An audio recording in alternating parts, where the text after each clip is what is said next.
Seja bem-vindo a mais uma pré-aula aqui da Escola Bíblica da Assembleia de Deus de Blumenau, tá? Hoje a gente vai estar na nossa última aula da lição, tá? Que Deus seja louvado que nós vencemos mais uma lição, mais um trimestre, tá? A orientação que eu vou passar para vocês hoje é bem breve, tá? Eu vou só montar uma estrutura com vocês e eu espero que vocês montem todo o resto em casa. Então a orientação que eu vou dar para vocês, tá? É uma orientação didática.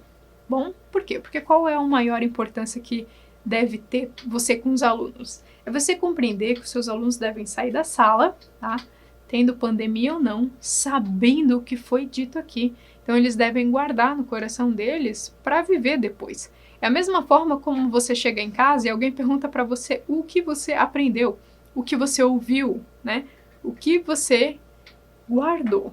Entende? Guardar é no sentido de guardar no coração mesmo, guardar para viver, guardar para conseguir transferir depois.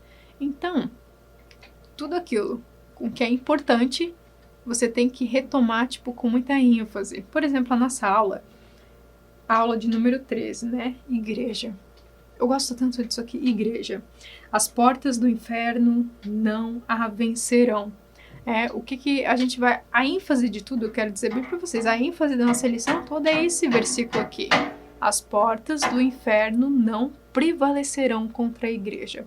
Então percebe que a gente aprendeu esse tempo inteiro sobre igreja, um organismo vivo que a gente não sabe até onde se estende em qualquer país, em qualquer nação, em qualquer denominação, onde existe uma alma que confessa Cristo como seu Salvador, que reconhece Ele ressurreto e glorificado. Essa é parte do organismo igreja. Não interessa a denominação, não interessa o país, tudo bem?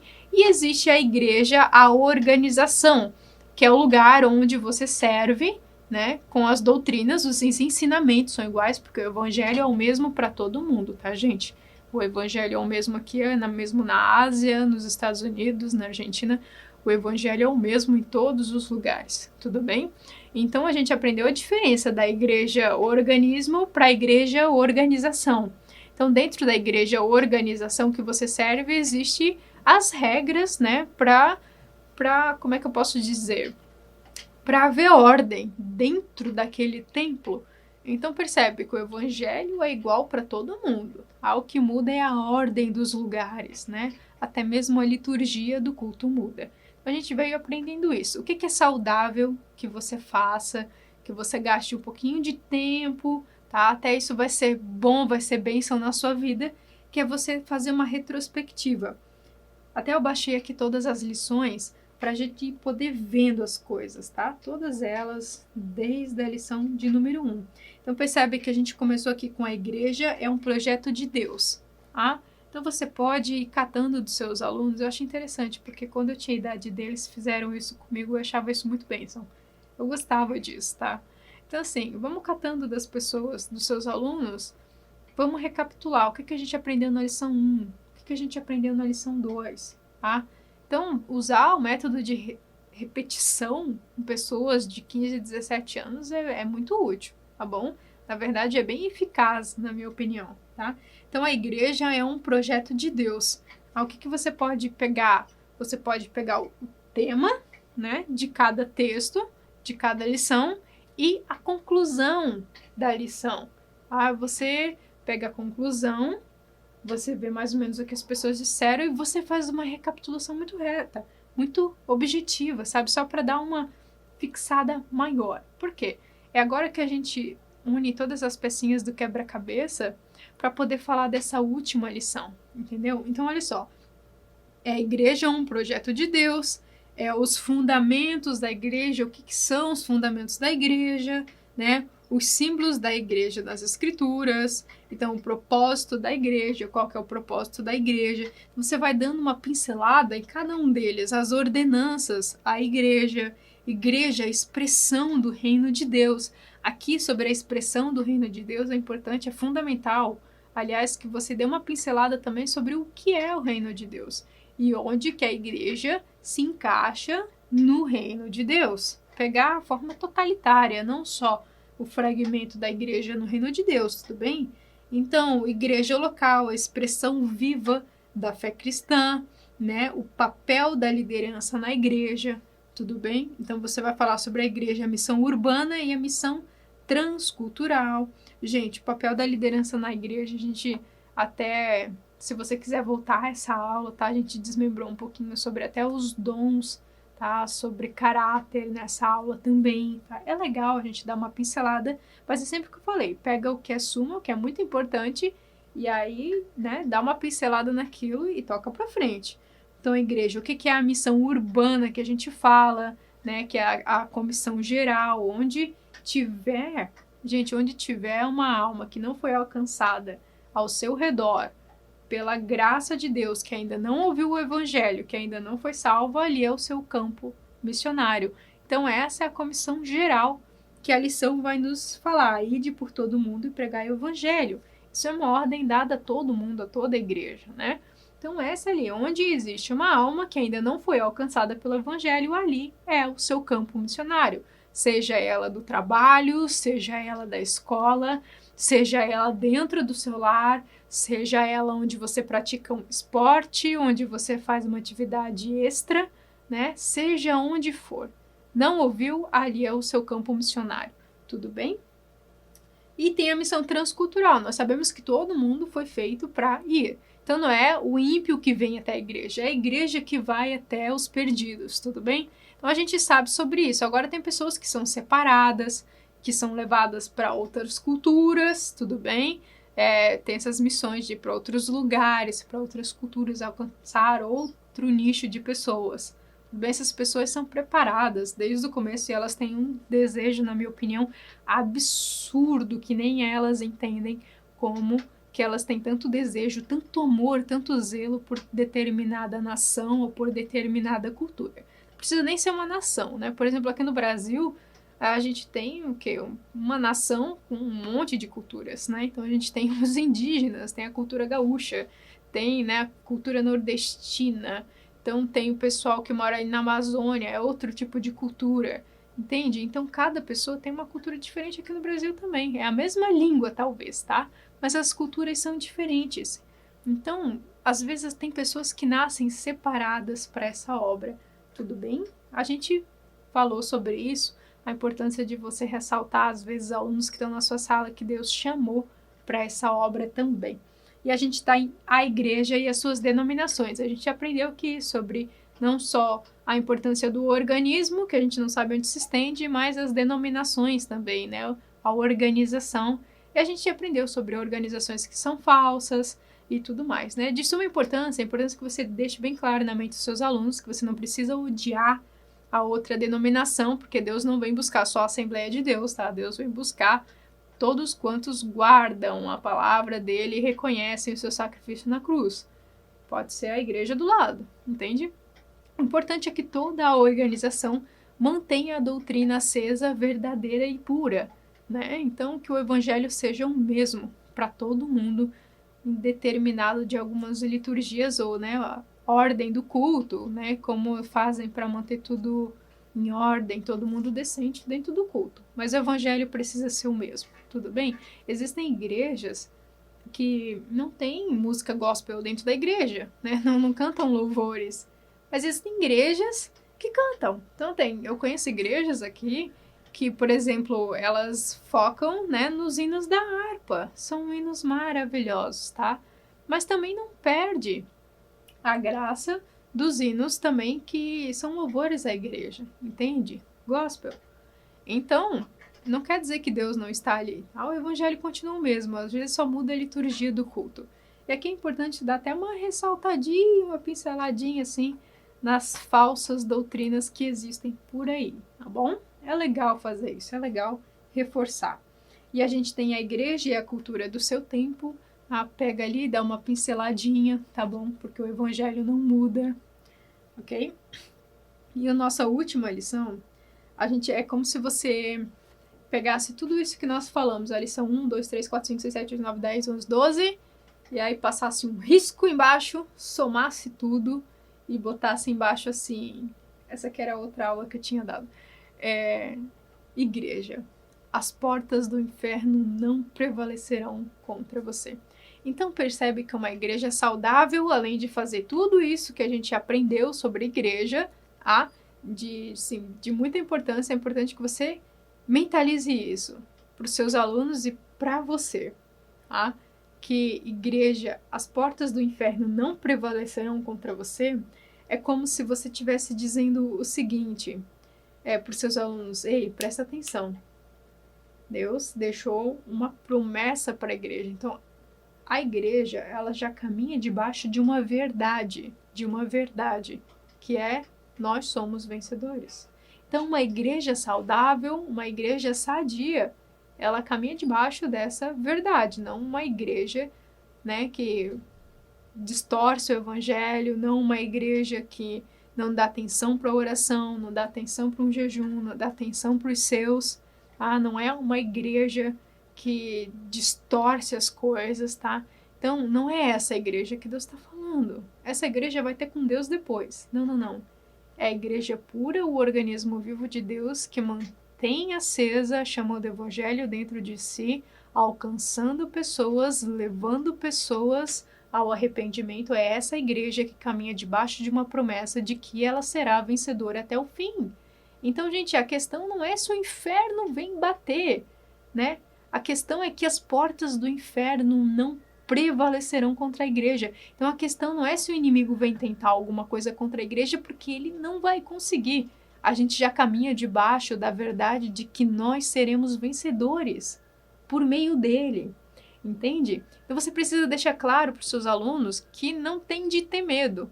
Quem tem que ofender as portas do inferno é a igreja que sai de dentro da organização e vai assim, então, bater nas portas do inferno, alcançando pessoas, tirando pessoas do cativeiro. Tantos cativeiros que o inimigo cria na vida das pessoas, levando elas ao arrependimento e crescendo, caminhando com elas até que elas criem raízes. Pronto. Esse é o resumo da nossa aula. Mas como a gente não é só isso, a gente vai dar uma bisolhada aqui, tá?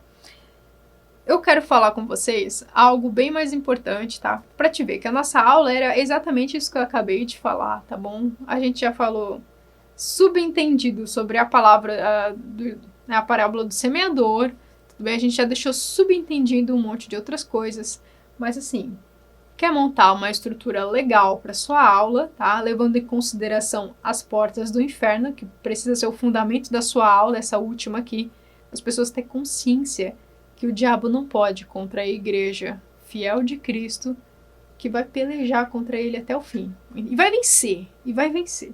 Então, gente, a questão é que, poxa, mas eu preciso montar uma ordem, né, lógica da lição, passando por todos os tópicos e tudo mais, sem me perder. Por quê? Fazer uma retrospectiva de todas as lições nessa aula em pouco tempo demora. Então, você não pode perder o seu tempo. Entende? O que você pode fazer? Faz uma retrospectiva de tudo, bem rápido, bem breve, mas só para dar uma pincelada e fixar mais nos seus alunos, deixando claro tudo isso. Mas, gente, o que eu quero te dizer é que fazendo isso bem rápido, tá? Chega nas portas do inferno, não prevalecerão, fixa bem isso na mente deles, e aí lá no final, bem no final da sua lição mesmo, tá, gente? Tem a hora da revisão da lição. Então, para você não se perder em nenhum ponto da sua lição, você vai montar uma espécie de mapa mental para você. Então, olha só, a hora da revisão não vai mostrar que o tablet vai brilhar, tudo não vai aparecer, mas abre na sua revista, tá? É as perguntas que tem junto com a conclusão do texto. E vai estar todas as perguntas com todos os tópicos que existem na lição. Então, tá ali, explique a analogia, né, que Jesus faz contando a parábola do semeador. Então, né, a semente é a palavra de Deus, e nós somos os semeadores, né? Tanto que você pode pegar sobre a semente é a palavra de Deus e a gente é que semeia, tá? E aqui a gente já quebra uma contenda que existe dentro da igreja com um texto que a gente tem em leitura em classe, que fala assim, ó: não dizeis vós que ainda há 4 meses até que venha a ceifa? Eis que vos digo, levantai os vossos olhos e vedes a terra, que já estáis branca para a ceifa. E o que ceifa recebe galardão e ajunta frutos para a vida eterna, para que assim o que semeia como o que ceifa ambos se regozijem. porque nisso é o verdadeiro ditado. Um é o que semeia e outro é o que ceifa. Eu vos enviei a ceifar onde vós não trabalheis. Outros trabalharam e vós entrastes no seu trabalho. Então, gente, está falando do quê? De uma ação que é contínua. Às vezes, você sai daqui para semear, porque a gente quer as coisas muito rápido. A gente acha que levar o evangelho para alguém, no dia seguinte a pessoa já vai estar nos trinques com raízes. Raízes demoram para crescer, tá bom? Até a raiz demorar para crescer, demora para crescer para cima e demora mais ainda para dar um fruto. Entende? Então, as coisas no reino de Deus, elas não acontecem da noite para o dia, quando se é questão de pessoas. Então, quando você vai semear o evangelho na vida de alguém, você precisa entender que muitas vezes você semeou. Deus é que vai dar o crescimento desse broto que você deu. Então, você levou o evangelho para alguém. Deus usou você para levar o evangelho para alguém. Essa é a parábola do semeador. Entendeu? Você levou o evangelho para alguém, Deus é que dá o crescimento. Mas não significa que você vai colher o fruto daquela pessoa. Você vai ver isso. Às vezes você nem vê.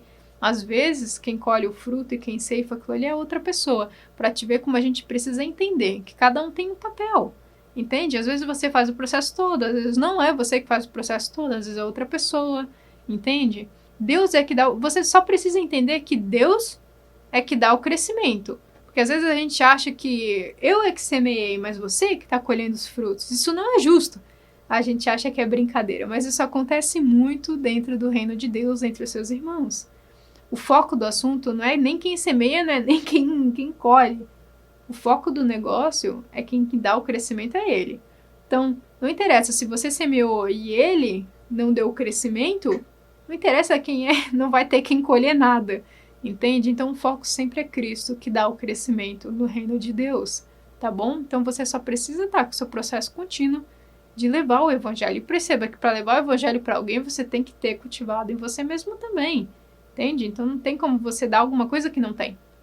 Percebe que as coisas só agem na vida do outro quando já agem na sua. Não tá? Então a importância de você se autocuidar com Deus é muito grande. É muito grande. Essa aqui era a aula que a gente teve sobre Romanos 12, né? O cuidado que a gente tem no relacionamento com Deus. Mas bola pra frente aqui.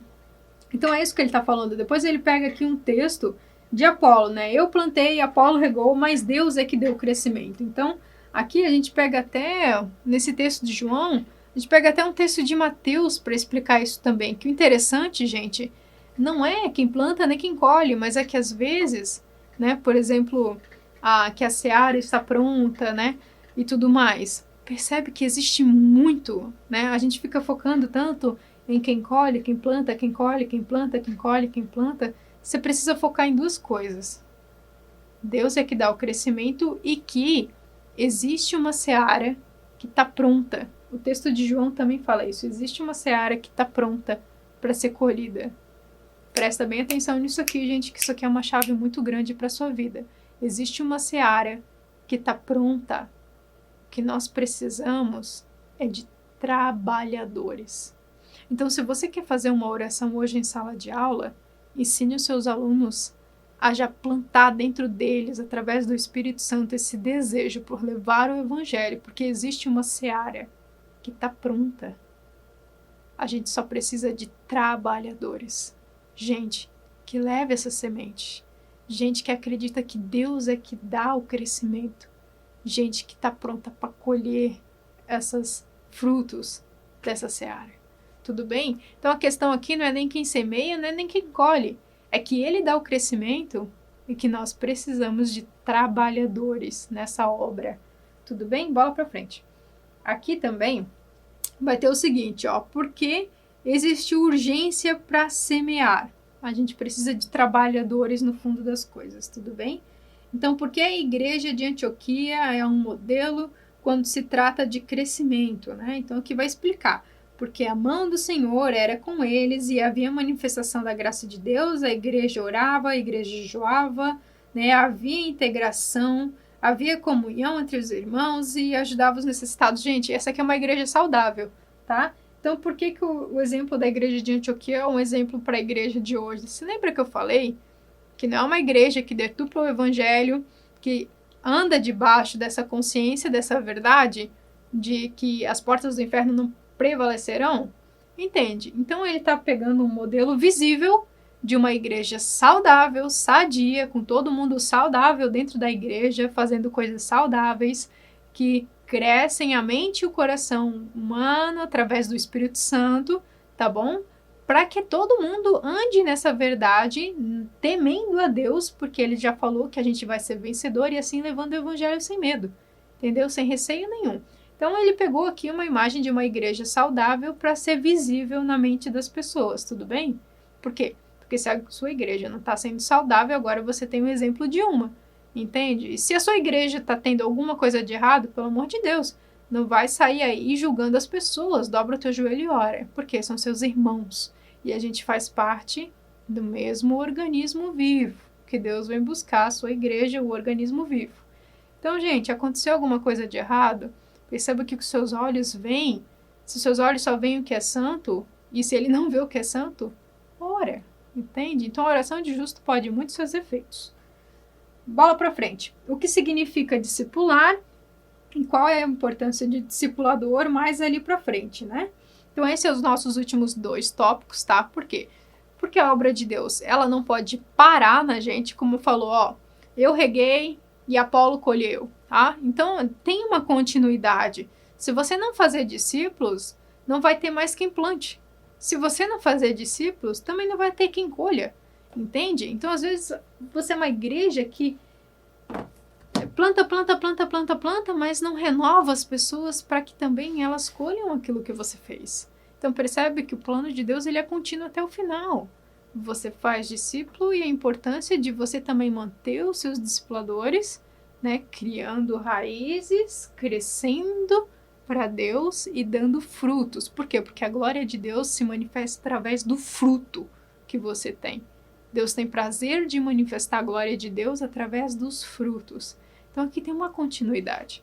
Então é importante, não só você só fazer o papel de levar o evangelho, mas conscientizar as outras pessoas que também receberam, que também cresceram, que também criaram raízes, que também amam a Deus, que também esperam a volta dele, a fazer o mesmo processo que você, e assim você dá continuidade no reino de Deus e as portas do inferno não prevalecerão contra a sua igreja.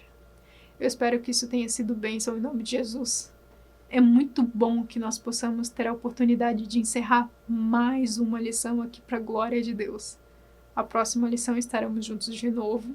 Espero que você esteja comigo e nós vamos crescer juntos com o auxílio dele. Não esqueça de fazer uma oração para os seus alunos no final da aula. Deixa sempre isso muito latente no coração deles.